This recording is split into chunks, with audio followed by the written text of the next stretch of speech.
हर हर महादेव। जय शिव शंकर। सभी कथा प्रेमियों का कथा में स्वागत है। आशा है आप सभी अच्छे होंगे और प्रसन्न होंगे तथा कथा सुनने के लिए तैयार होंगे। आज की पावन कथा में हम जानेंगे गौण तीर्थ का महत्व और गंधर्व पत्नी का उद्धार गौण तीर्थ से। सभी जल के साथ बैठिए और संकल्प पूर्वक मन में संकल्प करते हुए कथा सुनिए। बोले शंकर भगवान की जय। एक समय की बात है ब्राह्मणों। अब मैं गौण तीर्थ का महात्म्य बताऊंगा, सुनो।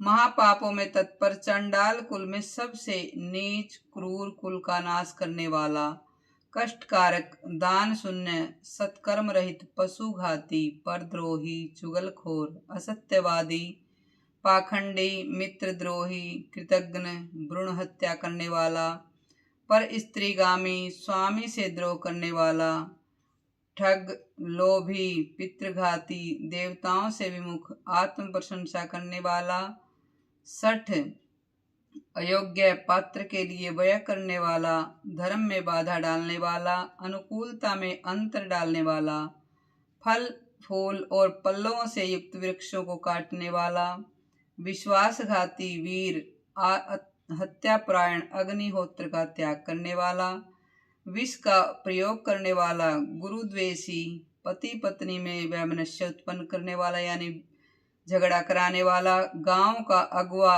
देव मंदिर का अध्यक्ष, वेतन लेकर पढ़ाने वाला, कठोर कर्म करने वाला, पापों में स्वभावतः रत रहने वाला, गुप्त पाप करने वाला, अनजान में या जानबूझकर दुष्कर्म करने वाला, इन सभी प्रकार के पापों को परम मनोहर गौण तीर्थ अपने स्नान और जलपान आदि करने से पवित्र कर देता है। ऐसा अद्भुत है गौण तीर्थ। इस विषय में मैं एक प्राचीन इतिहास सुनाऊंगा, सुनो। कथा कहती, जो सब पापों का नाश करने वाला है, पूर्व काल में महातेजस्वी गार्ग्य मुनि ने महात्मा देवल को नमस्कार करके उनसे कहा, महाभाग, आप गौण तीर्थ के सर्व पापहारी शुभ महात्म्य का वर्णन कीजिए। कथा कहती है, देवल ने कहा, मुने, तंबरू नामक गंधर्व अपनी पतिव्रता पत्नी को शाप देकर इस तीर्थ में स्नान करके दया निधान वेंकटेश्वर की पूजा करने से पुनरावृत्ति रहित विष्णु धाम को प्राप्त हो गया।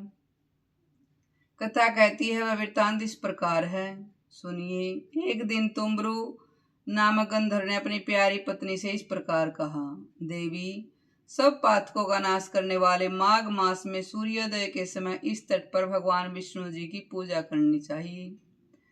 पूजा करनी है, इसलिए गोबर से इस भूमि को लीप दो और इस माघ में प्रतिदिन माधव के लिए दीप बत्ती बनाओ। भगवान के आगे भक्तिपूर्वक दीप समर्पित करो। पवित्र होकर भगवान के लिए रसोई तैयार करो। मेरे साथ रहकर परिक्रमा नमस्कार आदि करने के भक्तिपूर्वक भगवान की पूजा करो। नित्य प्रति आलस्य छोड़कर भगवान विष्णु की पुराण कथा सुनो। कथा कहती, सुबेरे स्नान करने के पश्चात यत्नपूर्वक श्री हरि का चरणोदक पान करो। कृष्ण, विष्णु, मुकुंद, नारायण, जनार्दन, अच्युत, अनंत, विश्वात्मन आदि नामों से भगवान का कीर्तन करो और क्रोध, मात्सर्य यानी जलन तथा लोभ आदि का परित्याग करके व्रत नियम का पालन करो। इसे तुम्हें भवबंधन से छुटकारा मिलेगा तथा सनातन विष्णु धाम की प्राप्ति होगी। स्वामी का ऐसा कथन सुनकर गंधर्व की उस प्यारी पत्नी ने क्रोध पूर्वक उत्तर दिया, आर्यपुत्र, माघ के महीने में बहुत सर्दी पड़ती है। उस समय प्रातः काल जब कि सूर्य बहुत तेज नहीं होता, मंद रहता है यानी तेज निकलता नहीं, सूर्योदय काल में कोई कैसे स्नान करेगा। माघ में उस समय शीत का कष्ट अधिक रहता है, इसीलिए आपके बताए हुए ये सब कार्य मुझसे बार बार न हो सकेंगे।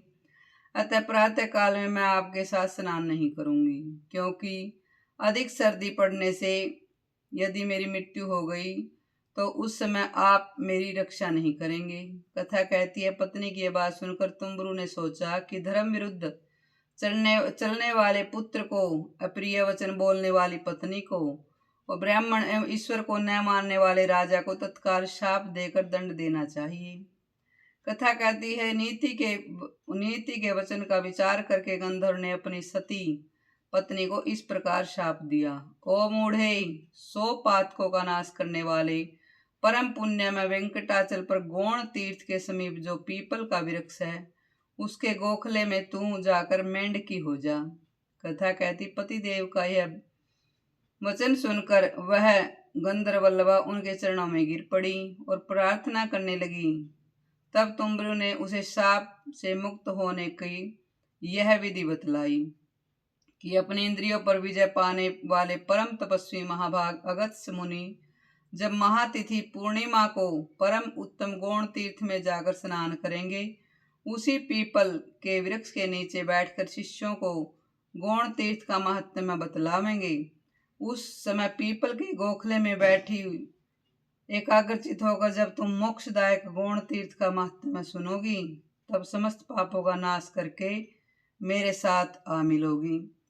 कथा कहती गंधर्व के ऐसा कहने पर उसकी पत्नी सुन चुप हो गई और स्वामी के शाप से उसने मेंढक के शरीर में प्रवेश कर लिया। कथा कहती धीरे धीरे शेषाचल के शिखर पर गौण तीर्थ के दक्षिण उस पीपल वृक्ष के नीचे गोखले में जाकर रहने लगी। तदंतर किसी समय अगस्त्य जी मनोहर वेंकटाचल पर गए।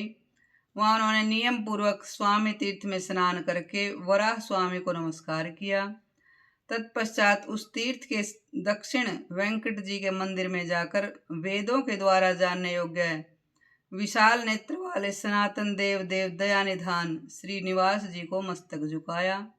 उसके बाद वे गौण तीर्थ में गए और वहां शिष्यों के साथ उस तीर्थ में स्नान करके उसी पीपल वृक्ष की छाया में जा बैठे। कथा कहती उस समय उन्होंने शिष्यों से भक्तिपूर्वक गौण तीर्थ का पवित्र महत्व वर्णन किया कि कितना अद्भुत है गौण तीर्थ। उसकी चर्चा करने लगे, जो ब्रह्म हत्या का नाश करने वाला है तथा संपूर्ण मंगलों और समस्त संपदाओं को देने वाला है। उस महात्मा को सुनकर वह मेंढकी की पूर्वत गंधर्व पत्नी के मनोहर स्वरूप का प्राप्त हो गई। बोलिए वेंकटाचल भगवान की जय, बोलिए गौण तीर्थ की जय। योगी अगस्त्य के चरणों में गिर पड़ी और बोली, योगियों में श्रेष्ठ दयानिधान अगस्त्य जी, मेरी रक्षा कीजिए, रक्षा कीजिए। ब्रह्मन, मैं पति के वचनों का विरोध करने वाली स्त्री हूँ, दया करके मेरी रक्षा कीजिए। कथा में शिक्षा दे रही है कि हमें अपने पति की आज्ञा का उल्लंघन नहीं करना चाहिए। अगस्त्य जी बोले, देवी तुम्हारे पति की बुद्धि बड़ी तीक्ष्ण है, बड़ी कठोर है। उन्होंने जो श्राप रोष में भरकर जो श्राप दिया तुम्हें, वह पति के वचनों का विरोध करने वाली तुम जैसी स्त्री के लिए ठीक ही था। जो स्त्री पति के वचनों की अवहेलना करके अपनी इच्छा के अनुसार बर्ताव करती है, वह जब तक चंद्रमा और तारे रहते तब तक घोर नरक में निवास करती है। स्त्रियों के लिए स्वतंत्रता उचित नहीं, उन्हें पति की आज्ञा का उल्लंघन नहीं करना चाहिए। स्त्रियां पति की सेवा तथा पतिव्रता रूपी पुण्य से ही भगवान विष्णु के परम धाम में जाती हैं। स्त्रियों के लिए पति ही माता, पति ही पिता, पति ही विष्णु, पति ही ब्रह्मा और पति ही शिव हैं, पति ही गुरु और पति ही तीर्थ हैं, ऐसा विद्वान पुरुष मानते हैं। कथा कहती पति की बात को टाल कर जो स्त्री दूसरों के पुण्यों में सदा लगी रहती है, वह भी शुद्ध नहीं होती। वही स्त्री जब तक पति की प्रेरणा के अनुसार चलती है, पति की बुद्धि के अधीन रहती है और पति के चरण बिंदों में के पवित्र जल में अपना अभिषेक करती है, तब भगवान को अति प्रिय होती है। इसलिए तुम्हारा किया हुआ दोष ही तुम्हें इस शाप के रूप में प्राप्त हुआ था। उसे यहाँ भोग कर गौण तीर्थ का महत्व में सुनते सुनते तुम्हारे सब पाप मुक्त हो गए और पहले से के शाप से तुम मुक्त हो गई। पहले के समान तुम्हें सुंदर अंगों वाला नारी रूप प्राप्त हुआ है। इसीलिए विद्वान पुरुष गौण तीर्थ को परम पवित्र मानते हैं। जो मनुष्य सब पापों का नाश करने वाले इस इतिहास का श्रवण करता है, वह वाजपेय यज्ञ के फल को प्राप्त करता है, उसे सनातन विष्णु की प्राप्ति होती है।